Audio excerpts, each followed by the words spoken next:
जरा एक विज्ञान कथा जैसी कल्पना करते हैं।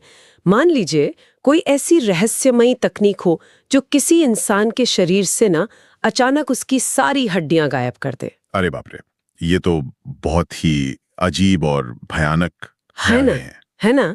मतलब बाहर से त्वचा वैसी की वैसी रहे, लेकिन अंदर का पूरा ढांचा बस 1 सेकंड में वाष्प बन जाए, तो उस शरीर का क्या होगा? सबसे पहली चीज जो होगी ना वो ये कि गुरुत्वाकर्षण यानी ग्रेविटी अपना पूरा जोर दिखाएगा। इंसान का शरीर जमीन पर गिरे हुए किसी जेली के थक्के या कह सकते हैं खाली बोरी की तरह पिचक जाएगा। बाप रे, जेली की तरह? बिल्कुल। न वो ढांचा खुद से खड़ा हो पाएगा और ना ही 1 इंच खिसक पाएगा। लेकिन बात सिर्फ हिलने डुलने तक सीमित नहीं है। अच्छा, और क्या होगा? चक्कर क्या है ना, हड्डियां गायब होते ही सीने का भारीपन, फेफड़ों और दिल को पूरी तरह कुचल देगा। उफ, ये तो सच में डरावना है। और यहीं से हमारी आज की इस चर्चा की जमीन तैयार होती है। आज की हमारी इस डीप डाइव का मिशन इसी कंकाल तंत्र यानी स्केलेटल सिस्टम की गहराई में उतरना है। सही कहा, बहुत जरूरी विषय है। आमतौर पर ना जीव विज्ञान की किताबों में इसे सिर्फ शरीर को आकार देने वाले एक ढांचे की तरह पेश किया जाता है। हाँ, बस एक सपोर्ट सिस्टम की तरह। एकदम सही। लेकिन जब हम रिसर्च और डेटा को गहराई से देखते हैं ना, तो एक बिल्कुल नई तस्वीर सामने आती है। हड्डियां सिर्फ कंक्रीट के पिलर या बेजान सफेद छड़ियां नहीं है। बिल्कुल नहीं है। ये एक बेहद सक्रिय, मतलब लगातार काम करने वाला और जीवित सिस्टम है। हाँ, और कंकाल तंत्र के बिना इंसान का वजूद ही मुमकिन नहीं है। अगर हम इसके बुनियादी कामों का एक बड़ा चित्र देखें तो ये सिर्फ आकार और मूवमेंट नहीं देता। ये हमारे शरीर के सबसे नाजुक अंगों के लिए ना एक अभेद्य तिजोरी का काम करता है। जैसे दिमाग के लिए खोपड़ी। एकदम सही। दिमाग को खोपड़ी बचाती है, दिल और फेफड़ों को पसलियां। इसके अलावा एक और बात जो अक्सर लोग नजरअंदाज कर देते हैं वो ये है कि हमारी हड्डियां खनिजों का यानी मिनरल्स का एक बहुत बड़ा स्टोर हाउस है। अच्छा, मिनरल्स का स्टोर हाउस, मतलब कैल्शियम वगैरह? हाँ बिल्कुल।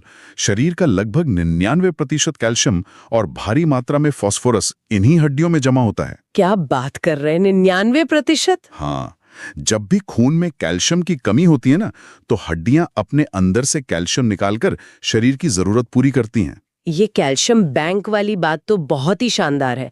लेकिन चलिए अब उस सबसे बड़े भ्रम को तोड़ते हैं जो हड्डियों को लेकर दुनिया भर में फैला हुआ है। कौन सा भ्रम? मतलब जब भी हम हड्डी शब्द सुनते हैं ना, तो दिमाग में बस म्यूजियम में रखे डायनासोर के ढांचे या किसी पुरानी लैब में टंगे सूखे और सफेद कंकाल की छवि उभरती है। हाँ, वो डरावना सा ढांचा। बिल्कुल ऐसा लगता है जैसे ये कोई सूखी हुई लकड़ी या पत्थर हो। लेकिन जब मैंने एनाटॉमी के बारीक अध्ययन पढ़े तो पता चला कि ये आम धारणा पूरी तरह से गलत है। एकदम गलत है। और ये भ्रम इसलिए पैदा होता है ना क्योंकि हम हड्डियों को हमेशा शरीर से अलग होने के बाद देखते हैं, यानी मृत अवस्था में। हाँ, जब इंसान जिंदा नहीं होता। सही बात है। लेकिन जीवित शरीर के अंदर हड्डी एक पूरी तरह से लाइव टिश्यू है, एक जीवित ऊतक। अगर आप जीवित हड्डी को माइक्रोस्कोप के नीचे या बीच से काट कर देखेंगे ना तो वो अंदर से पत्थर जैसी ठोस बिल्कुल नहीं होती। अच्छा, तो कैसी होती है? हड्डी के बाहरी हिस्से को कंपैक्ट बोन कहते हैं, जो बहुत सख्त होता है, लेकिन उसके ठीक नीचे स्पंजी बोन होती है और इसकी बनावट ना किसी मधुमक्खी के छत्ते जैसी होती है। अरे वाह, मधुमक्खी का छत्ता। और इस छत्ते जैसी बनावट का इंजीनियरिंग के नजरिए से एक बहुत बड़ा फायदा भी है ना? बिल्कुल है। मैंने पढ़ा था कि अगर हड्डियां पूरी तरह ठोस होती तो हमारा कंकाल इतना भारी हो जाता कि हम अपने ही शरीर का वजन नहीं उठा पाते। एकदम सही कह रही हैं आप। वो स्पंजी बनावट हड्डियों को हल्का रखती है और साथ ही किसी भी झटके को सोखने की ताकत भी देती है, शॉक एब्जॉर्बर की तरह। हाँ, लेकिन कहानी में असली रोमांच तो तब आता है जब हम हड्डी के बिल्कुल बीचों बीच पहुंचते हैं, जहां बोन मैरो होता है। बिल्कुल, बोन मैरो या अस्थि मज्जा। और यही बोन मैरो इस बात का सबसे बड़ा सबूत है कि कंकाल तंत्र एक जीवित कारखाना है। जीवित कारखाना, ये शब्द बहुत सटीक है ना?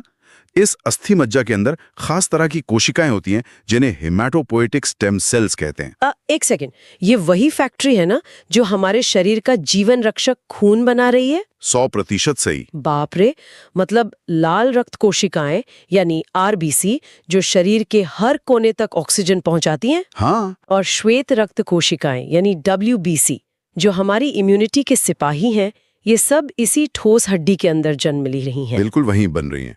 जब मैंने पहली बार इस पूरी प्रक्रिया को समझा ना, तो ये मेरे लिए एक बहुत बड़ा आहा मोमेंट था। मतलब गजब की बात है। हाँ, ये है ही इतना अद्भुत। वो खून जिसे हम जीवन मानते हैं, वो उस चीज के भीतर से आ रहा है जिसे हम अक्सर बेजान समझ लेते हैं। हर सेकंड हमारी हड्डियां लाखों नई रक्त कोशिकाएं बना रही हैं। और अगर हम इसको एवोल्यूशन यानी विकासवाद के नजरिए से सोचे ना, तो ये डिजाइन प्रकृति की एक मास्टर क्लास है। वो कैसे? देखिए, खून शरीर के लिए सबसे कीमती संसाधन है। अगर इस खून को बनाने वाली फैक्ट्री को शरीर में कहीं भी खुला छोड़ दिया जाता तो हल्की सी चोट लगने पर भी वो नष्ट हो सकती थी। एकदम सही पकड़ा आपने। इसलिए प्रकृति ने इस नाजुक कारखाने को सबसे सुरक्षित जगह पर रखा, यानी हड्डियों के कठोर और मजबूत किले के अंदर। एक सेफ वॉल्ट की तरह। बिल्कुल। ये एक ऐसा वॉल्ट है जो रेडिएशन और बाहरी झटकों से इस फैक्ट्री को बचाता है।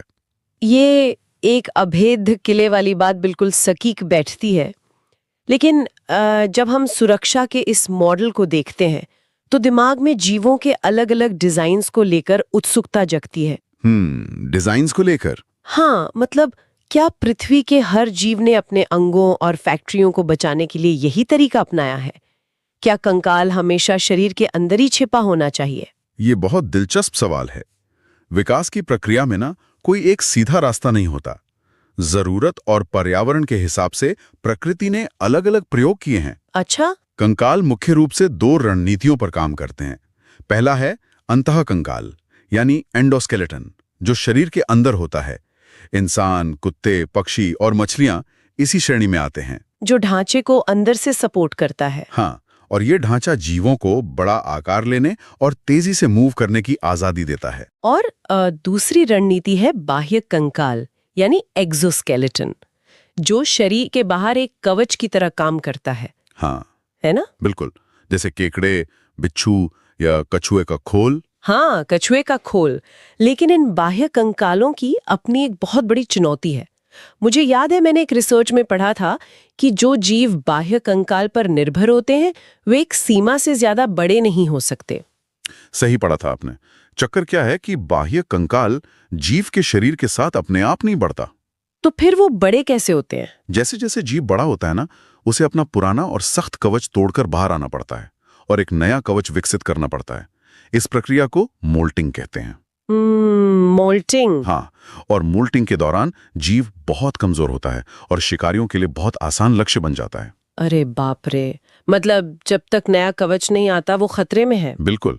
इसके अलावा एक बहुत भारी बाहरी कवच होने की वजह से इन जीवों का आकार पृथ्वी पर सीमित ही रह सकता है। वो बहुत बड़े नहीं हो सकते। लेकिन ना, जब हम इंसानों के अंतः कंकाल की तुलना इन बाह्य कंकालों से कर रहे थे ना, तो डेटा में एक बहुत ही चौंकाने वाला तथ्य सामने आया। कौन सा तथ्य? भले ही हम अंदरूनी कंकाल वाले जीव हैं, लेकिन हमारे पास आज भी बाह्य कंकाल के कुछ हिस्से बचे हुए हैं। तकनीकी रूप से देखें तो हमारे बाल और नाखून असल में बाह्य कंकाल का ही एक रूप है। अरे वाह, आपने बिल्कुल सही जगह पॉइंट किया। ये विकासवाद का एक बहुत ही शानदार अवशेष है। सच में? बाल और नाखून? हाँ, हमारे बालों और नाखून केराटिन नाम के प्रोटीन से बने होते हैं। अगर हम नाखूनों के मैकेनिज्म को समझे ना, तो वे उंगलियों के सिरों पर मौजूद बेहद नाजुक नर्व एंडिंग्स को बाहरी चोट से बचाने के लिए एक ढाल का काम करते हैं। तो मतलब भले ही वे कैल्शियम की बनी हड्डियों जैसे ना हो, हाँ, लेकिन उनका जैविक कार्य उसी प्राचीन बाहरी कवच की तरह ही सुरक्षा प्रदान करना है। क्या बात है! मतलब हम भी अपना छोटा सा कवच लेके घूम रहे हैं। बिल्कुल। चलिए अब उस कंकाल की ओर चलते हैं जो हमारे शरीर के भीतर काम कर रहा है। अगर हम इस ढांचे के निर्माण की बात करें, तो मेडिकल डेटा में एक बहुत ही अजीब गणित की पहेली है। गणित की पहेली? मैं समझ गया आप किस तरफ इशारा कर रही हैं। हाँ, अक्सर लोग पढ़ते हैं कि एक वयस्क इंसान के शरीर में 206 हड्डियां होती हैं। लेकिन जब एक नवजात शिशु जन्म लेता है, तो उसके शरीर में लगभग 300 हड्डियां बताई जाती हैं। पहले तो ऐसा लगता है कि शायद उम्र बढ़ने के साथ हम अपनी 94 हड्डियां कहीं खो देते हैं। हाँ, ये एक बहुत ही आम सवाल है जो अक्सर विज्ञान की क्लास में पूछा जाता है कि वो 94 हड्डियां गईं कहाँ? तो सच में वो कहाँ जाती हैं? असलियत में हम कुछ खोते नहीं है, बल्कि हम कुछ नया और मजबूत बनाते हैं। मजेदार बात यह है कि बचपन में वो 300 हिस्से असल में पूरी तरह हड्डियां होते ही नहीं है। अच्छा, तो वो क्या होते हैं? वे ज्यादातर कार्टिलेज होते हैं, यानी एक तरह के बहुत ही लचीले ऊतक। और इस लचीलेपन के पीछे की इंजीनियरिंग को समझना बहुत जरूरी है। मैंने पढ़ा था कि अगर एक नवजात शिशु का कंकाल वयस्कों की तरह कठोर हड्डियों का बना होता तो बच्चे का जन्म होना ही जैविक रूप से असंभव हो जाता। एकदम सही। लचीलापन उस वक्त सर्वाइवल के लिए सबसे जरूरी शर्त है। इसका मतलब है कि प्रकृति ने जानबूझकर कंकाल को टुकड़ों में और रबर जैसा रखा है। बिल्कुल।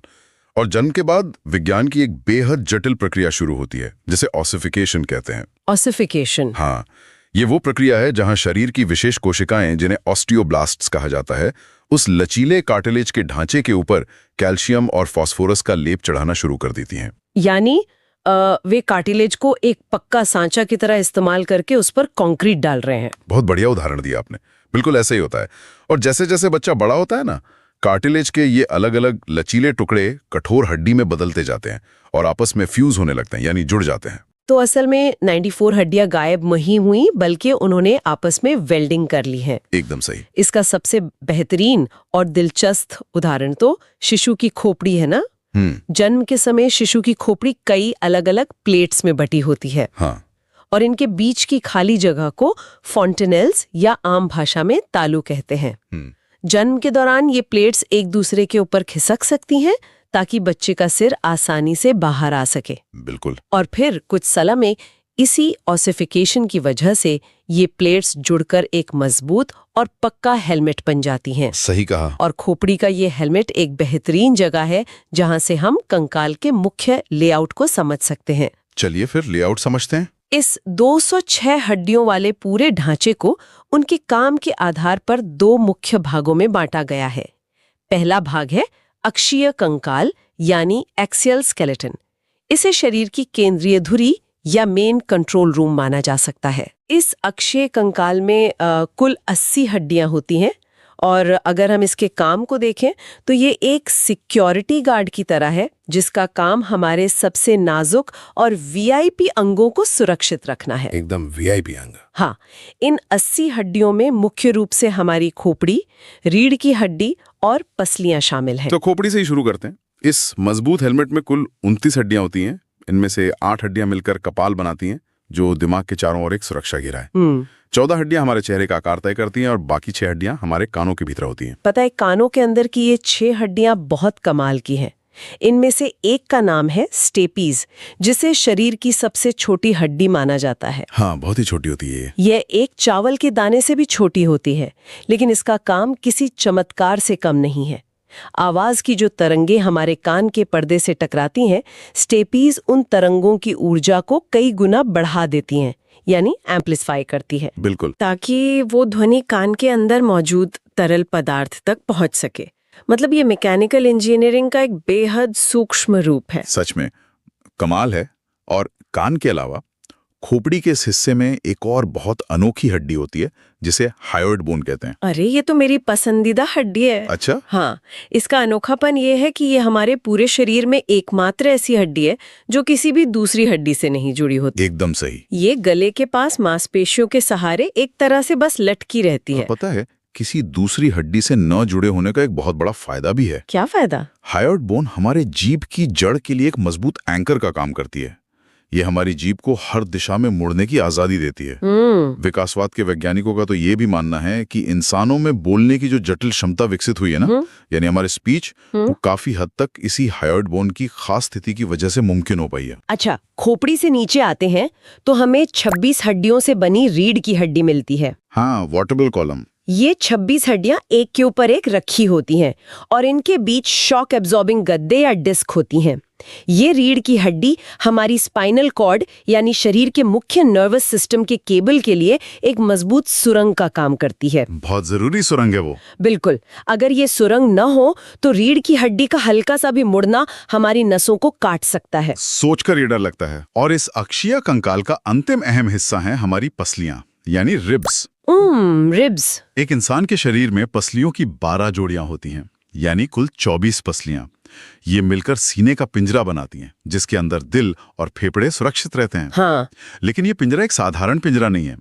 पसलियों को उनके काम के आधार पर 3 हिस्सों में बांटा गया है। हाँ, और ये जो वर्गीकरण है ना, ये शरीर की मैकेनिक्स को समझने के लिए बहुत अहम है। ऊपर की 1 से लेकर 7 तक की पसलियों को ट्रू रिब्स या सच्ची पसलियां कहते हैं। ये पीछे रीढ़ की हड्डी से निकलती हैं और आगे आकर सीधे सीने की बीच वाली हड्डी यानी स्टर्नम से जुड़ जाती हैं।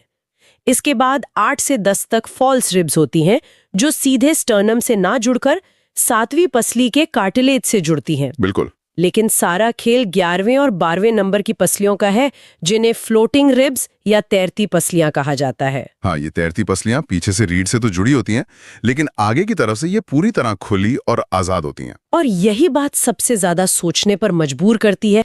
जब अक्षय कंकाल का मुख्य काम ही सुरक्षा देना है, तो सीने के पिंजरे को आगे से खुला क्यों छोड़ दिया गया? क्या ये दिल और फेफड़ों के लिए खतरे की बात नहीं है? लेकिन जब हम इसके पीछे के क्यों को समझते हैं ना, तो पता चलता है कि ये खुलापन फेफड़ों के काम करने के लिए बहुत जरूरी है। एकदम सही। देखिए, हम हर मिनट सांस लेते हैं। सांस लेने पर हमारे फेफड़े फूलते हैं और उन्हें फैलने के लिए काफी जगह चाहिए होती है। हाँ, जगह तो चाहिए। इसके अलावा फेफड़ों के ठीक नीचे डायफ्राम नाम की एक मांसपेशी होती है जो सांस लेने की प्रक्रिया को कंट्रोल करती है। अगर पसलियों का पिंजरा नीचे तक पूरी तरह से लोहे की तरह पैक होता ना तो डायफ्राम नीचे की तरफ जा पाता और न ही हमारे फेफड़े पूरी तरह फूल पाते। अरे हाँ, ये तैरती पसलियां आगे से फ्री रहकर उस लचीलेपन को मुमकिन बनाती हैं। ये सुरक्षा और मोबिलिटी के बीच का एक बेजोड़ संतुलन है। बहुत ही बढ़िया फंडा है ये प्रकृति का। तो अक्षीय कंकाल ने हमें एक मजबूत केंद्रीय धुरी दे दी। दिमाग, दिल और स्पाइनल कॉर्ड सब सुरक्षित हो गए। लेकिन सिर्फ एक जगह खड़े रहना तो जीवन नहीं है ना। बिल्कुल नहीं। हमें शिकार करना है, पेड़ पर चढ़ना है, औजार बनाने हैं और दुनिया को छूकर महसूस करना है। और इन सभी कामों के लिए कंकाल तंत्र का दूसरा हिस्सा तस्वीर में आता है, उपांगीय कंकाल। हाँ, एपेंडिकुलर स्केलेटन। इसमें कुल 126 हड्डियां होती हैं। अगर आसान भाषा में कहे ना, तो ये वो सिस्टम है जिसे प्रकृति ने हमारी केंद्रीय धुरी के साथ जोड़ा है ताकि हम दुनिया के साथ इंटरैक्ट कर सकें। मतलब हाथ, पैर? बिल्कुल, हमारे हाथ, पैर, कंधे और कूल्हे इसी का हिस्सा है। चलिए इस 126 हड्डियों वाले सिस्टम की मैकेनिक्स को समझते हैं। सबसे पहले पैरों की बात करते हैं, जिन्हें अक्सर लोग सिर्फ वजन उठाने के लिए जानते हैं। हमारे पैरों में जो सबसे बड़ी हड्डी है, फीमर, जांघ की हड्डी। हाँ, जांघ की हड्डी। यह शरीर की सबसे लंबी और सबसे मजबूत हड्डी है। मैंने सुना है ये कंक्रीट से भी ज्यादा प्रेशर झेल सकती है। बिल्कुल, बहुत मजबूत होती है। और फीमर के नीचे घुटने से लेकर टखने तक 2 हड्डियां होती हैं, टीबिया और फिबुला। लेकिन पैरों का असली इंजीनियरिंग चमत्कार तो हमारे तलवों और पंजों में छिपा है। वो कैसे? हमारे एक पैर में 26 हड्डियां होती हैं। ये सभी हड्डियां मिलकर पैर के तलवे में एक आर्क यानी घुमावदार पुल जैसा आकार बनाती हैं। हाँ, और वो आर्क शरीर के लिए एक प्राकृतिक स्प्रिंग या शॉक एब्जॉर्बर का काम करता है ना? एकदम सही। जब हम दौड़ते हैं या कूदते हैं तो शरीर का पूरा वजन उसी आर्क पर पड़ता है। अगर हमारे पैर एकदम सपाट होते तो दौड़ते वक्त हर कदम पर जो झटका लगता वो सीधे हमारे घुटनों और रीढ़ की हड्डी तक पहुंचता और कुछ ही समय में हमारा पूरा ढांचा चरमरा जाता। बिल्कुल, वो 26 हड्डियों का समूह उस झटके को जमीन पर ही सोख लेता है। तो पैरों ने हमें गति और संतुलन दिया, लेकिन सभ्यता का निर्माण हमारे हाथों ने किया है। हाथों की बनावट किसी भी उन्नत मशीन से कहीं ज्यादा जटिल है। ये बात एकदम सही है। अगर हम सिर्फ एक हाथ की बात करें ना, तो बांह से लेकर उंगलियों के पोरों तक कुल 30 हड्डियां होती हैं। यानी दोनों हाथों को मिलाकर 60 हड्डियां। हमारे शरीर की लगभग 30% हड्डियां सिर्फ हमारे हाथों में मौजूद हैं। क्या बात है। ऊपर बाह में ह्यूमरस होती है और फोरआर्म में रेडियस और अल्ना होती है। लेकिन असली जादू हमारी कलाई और हथेली में होता है। हाँ, कलाई में कार्पल्स नाम की 8 छोटी छोटी हड्डियां होती हैं। उसके आगे हथेली में 5 मेटाकार्पल्स और उंगलियों में 14 फेलेंजेस होते हैं। अगर हम इसे एक उदाहरण से समझें, मान लीजिए किसी रोबोटिक आर्म को देखते हैं जिसमें सिर्फ 2 या 3 बड़े जॉइंट्स हैं। ठीक है। उससे आप एक भारी बक्सा तो आसानी से उठा सकते हैं, लेकिन क्या आप उस रोबोटिक आर्म से किसी छोटी सुई में धागा डाल सकते हैं? शायद नहीं। या किसी गिटार के तार को सही दबाव के साथ पकड़ सकते हैं? बिल्कुल नहीं। हमारी कलाई में जो 8 छोटी कार्पल हड्डियां हैं, वे एक दूसरे के ऊपर ग्लाइड करती हैं, फिसलती हैं। और यही ग्लाइडिंग मोशन हमारी कलाई को हर संभव दिशा में घूमने की आजादी देता है। इसके साथ ही हमारा अंगूठा बाकी उंगलियों के सामने आ सकता है। हाँ, अपोजेबल थंब। बिल्कुल। ये जो प्रिसिजन ग्रिप या सटीकता है ना, यह हमें किसी भी औजार को बारीकी से इस्तेमाल करने की ताकत देती है।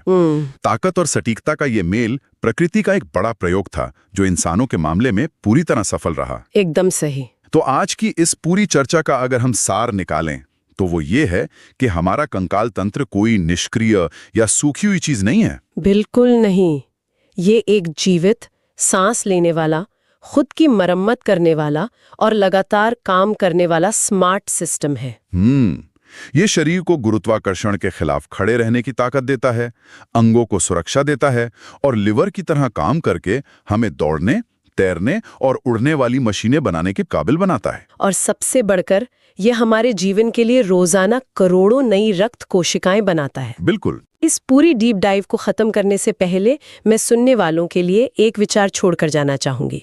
बताइए। चूंकि हमने अभी गहराई से समझा कि हमारी हड्डियों के अंदर बोन मैरो में कैसे लगातार खून का निर्माण हो रहा है, ऑस्टियोब्लास्ट्स कैसे पुरानी हड्डियों को हटाकर नई बना रहे हैं और हमारी तैरती हुई पसलियां हर सांस के साथ कैसे जगह दे रही हैं, तो इसका सीधा सा अर्थ ये है कि हमारा कंकाल कभी नहीं सोता। बहुत ही गहरी बात है ना? अगली बार जब कोई भी खुद को एकदम शांत और स्थिर महसूस करे, चाहे सोफे पर आराम करते हुए या ध्यान लगाते हुए, तो एक पल के लिए रुककर ये सोचना दिलचस्प होगा कि उस पूर्ण स्थिरता के दौरान भी भीतर का ये जीवित ढांचा उस जीवन को चलाए रखने के लिए कितनी खामोशी और तेजी से काम कर रहा है। सच में? असल में हम कभी भी पूरी तरह से स्थिर नहीं होते।